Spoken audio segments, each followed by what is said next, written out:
Уважаемые граждане, сегодня я обращаюсь к вам с важной темой – защитой наших детей от кори.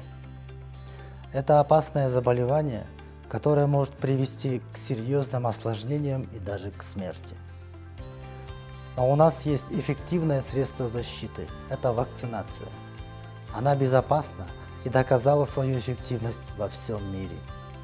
Благодаря вакцинации мы можем сохранить здоровье наших детей и дать им возможность вырасти счастливыми и здоровыми людьми. К сожалению, отказ от вакцинации может привести к вспышкам кори. Мы уже видели примеры таких случаев в нашей стране.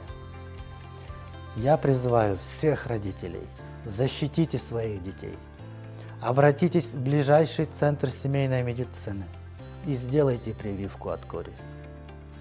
Только вместе мы сможем предотвратить распространение опасного заболевания и сохранить здоровье будущего поколения.